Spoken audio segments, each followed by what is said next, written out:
साथियों नमस्कार, मैं रामकृष्ण गर्ग और हमारे YouTube चैनल आरके स्टडी अड्डा में आप सभी लोगों का स्वागत है। दोस्तों, आज हम लोग पढ़ेंगे ब्लूम का वर्गीकरण। तो आप इसे अंत तक जरूर देखिए क्योंकि यह बहुत ही महत्वपूर्ण होने वाला है शिक्षक पात्रता परीक्षा वर्ग 3, वर्ग 2, वर्ग 1, यूपीटीटी, सीटीईटी एवं महिला बाल विकास विभाग में सुपरवाइजर के लिए। तो चलिए फटाफट शुरू करते हैं। आप लोग हमारे चैनल को लाइक एवं सब्सक्राइब कर लीजिए। और ब्लूम का वर्गीकरण जो है, यहाँ से एक प्रश्न पक्का आता है, इसलिए इसको ध्यानपूर्वक पढ़िए। तो 1956 में ब्लूम नामक मनोवैज्ञानिक ने बताया कि बालकों के सीखने के महत्वपूर्ण प्रक्रिया में 3H महत्वपूर्ण रूप से कार्य करते हैं। कब बताया? तो यहाँ से 3 प्रश्न बनते हैं। पहला प्रश्न बनता है कब बताया? तो 1956 में बताया। किसने बताया? तो ब्लूम महोदय ने बताया। क्या बताया?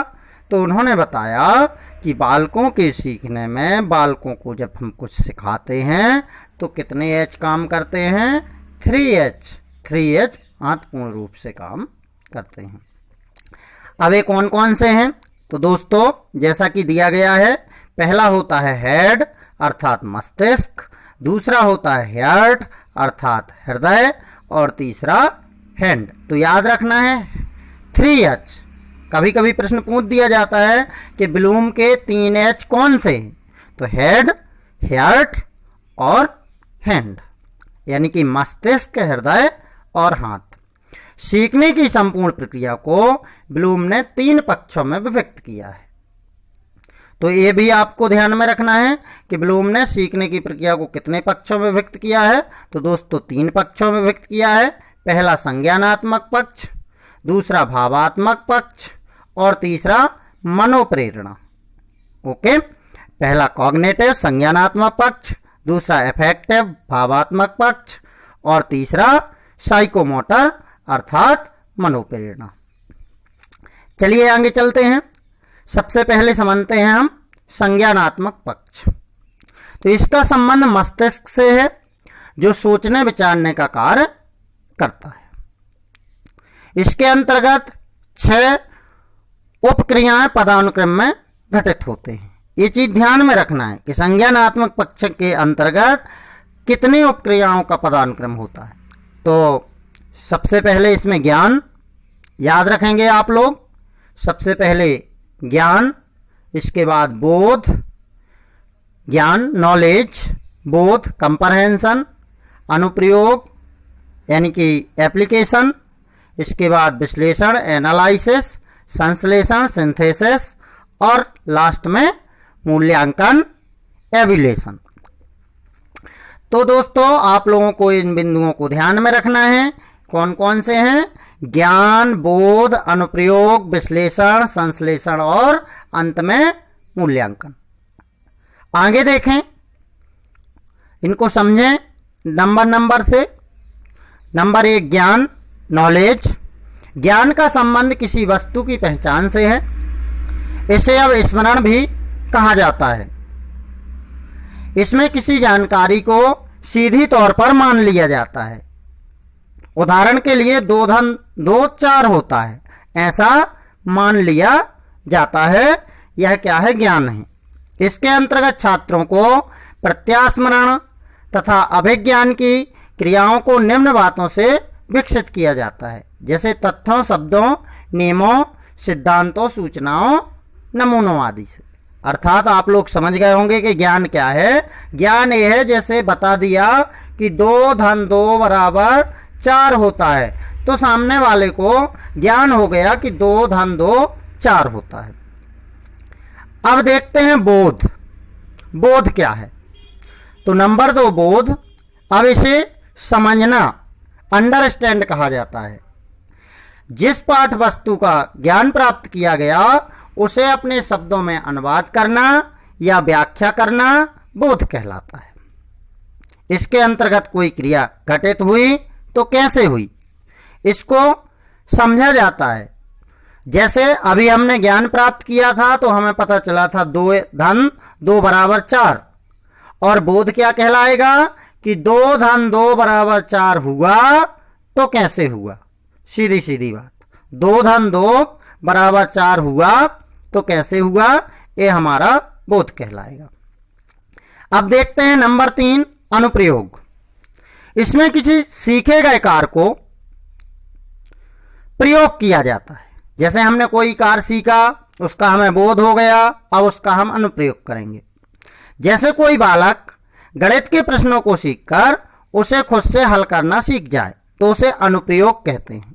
अर्थात इसमें बालक किसी समस्या को खुद से हल करना सीख जाता है। हमने जो कुछ सीखा उसका प्रयोग करना ही अनुप्रयोग कहलाता है। अब आगे देखें विश्लेषण, एनालिसिस। विश्लेषण लिए ज्ञान, अवबोध तथा अनुप्रयोग उद्देश्यों की प्राप्ति होना आवश्यक है। विश्लेषण का अर्थ ही होता है चीजों को तोड़ के समझने का प्रयास करना, अर्थात उसके अलग अलग पार्ट करके, उसके अलग अलग हिस्से करके उनको समझने का प्रयास करना। जैसे कोई व्यक्ति किसी परीक्षा में असफल हो जाता है तो वह अपने संपूर्ण कार्य पर ध्यान देता है। उसने क्या गलतियां की, कहाँ गलतियां की, कब गलतियां की, परीक्षा अवधि का कैसे उपयोग किया आदि, वो एक एक पार्ट को समझता है। यही विश्लेषण कहलाता है। अब देखते हैं नंबर 5 संश्लेषण। तो संश्लेषण इसके अंतर्गत विभिन्न तत्वों तथा अंगों को एक साथ जोड़कर एक नवीन रूप में व्यवस्थित किया जाता है।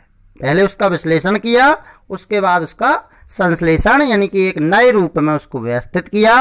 अर्थात किसी व्यक्ति को जब असफलता का पता चलता है तो वह अपनी गलतियों और कमियों की पूर्ति करने का प्रयास करता है, उसे ही संश्लेषण कहते हैं।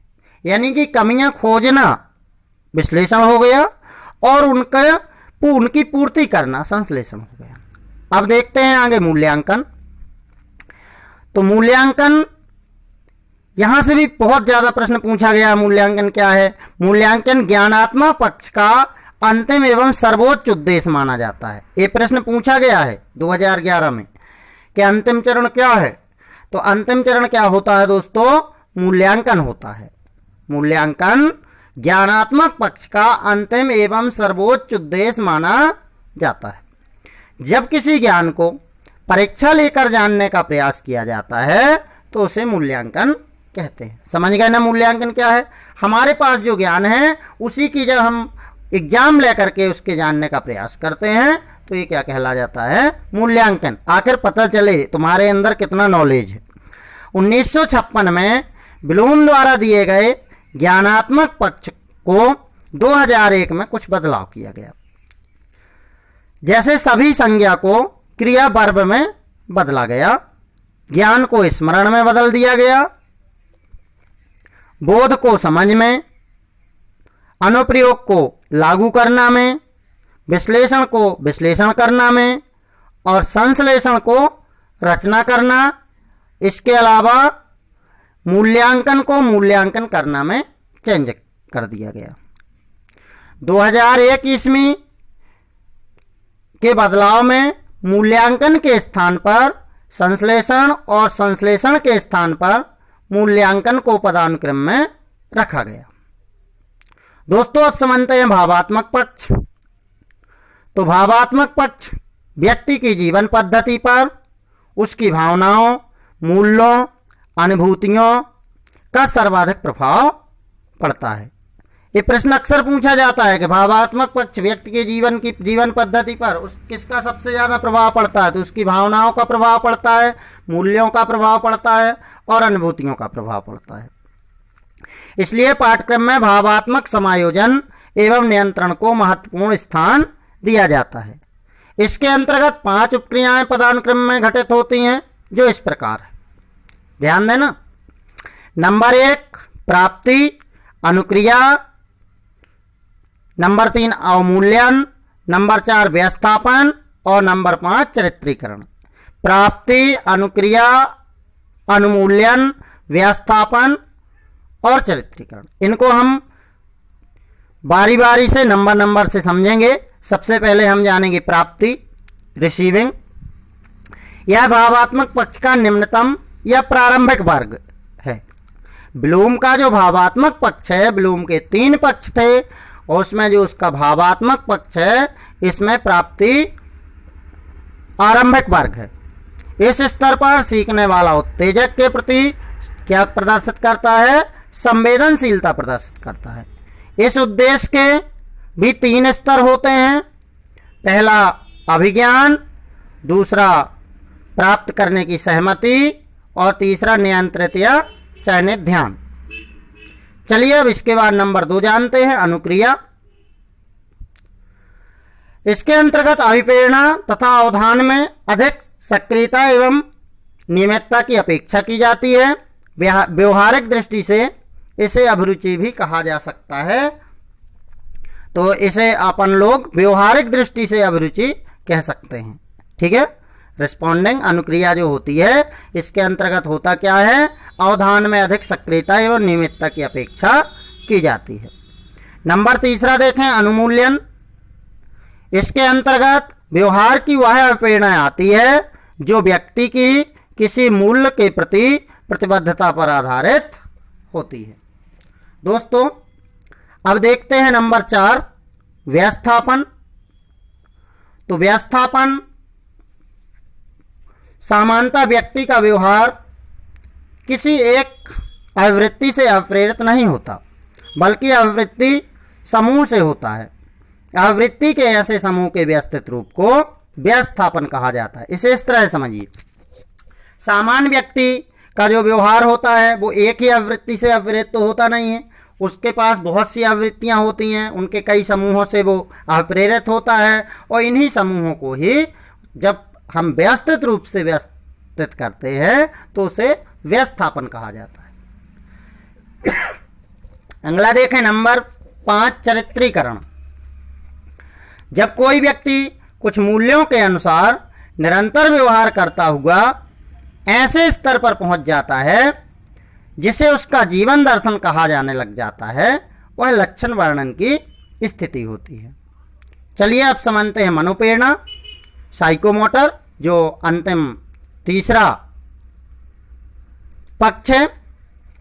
इसमें शारीरिक क्रियाओं को सीखने वाले कार्यों को सम्मिलित किया जाता है। पहले इसे कॉग्निटिव डोमेन कहा जाता था। इसके अंतर्गत 5 उपक्रियाएं पदानुक्रम में घटित होती हैं जो इस प्रकार हैं। Number 1 reflex movement. Number 1 reflex movement, इसको इस तरह से समझिए, इसमें शारीरिक क्रियाओं पर नियंत्रण नहीं होता है, जैसे आंखों की पुतलियों पर नियंत्रण, सांस आदि पर नियंत्रण ना होना रिफ्लेक्स मूवमेंट के अंतर्गत आता है। अगला देखें बेसिक मूवमेंट। जब कोई बच्चा जब सहारे के साथ उठना बैठना सीख जाता है, बोलचाल में थोड़े बहुत आधारभूत शब्दों का उच्चारण करना सीख जाता है, तो ये बेसिक मूवमेंट कहलाता है। अगला देखें परसेप्चुअल एबिलिटी। इसमें बालक खुद से उठना बैठना दौड़ना बेहतर तरीके से सीख जाता है। अगला देखें नंबर 4 स्केल मूवमेंट। इस अवस्था में बच्चा अब कोई भी कार्य बड़े कुशलता से करना जान जाता है। और लास्ट देखें नॉन डिस्कर्सिव कम्युनिकेशन। इस अवस्था में बच्चा किसी कार्य को करते वक्त विशेष ध्यान नहीं भी देता है, तभी वह उस कार्य को वह बड़ी आसानी से कर सकता है। तो आप लोग इसे 2-3 बार शुरू से एंड तक जरूर देख लीजिए, क्योंकि यहाँ से बहुत ही ज़्यादा प्रश्न उठते हैं। और यदि हमारी ये वीडियो अच्छी लगी हो तो प्लीज़ लाइक एवं सब्सक्राइब करें और साथ ही बेल आइकन को दबा दें। मिलते हैं अगले वीडियो में, तब तक के लिए जय हिंद, वंदे मातरम, धन्यवाद।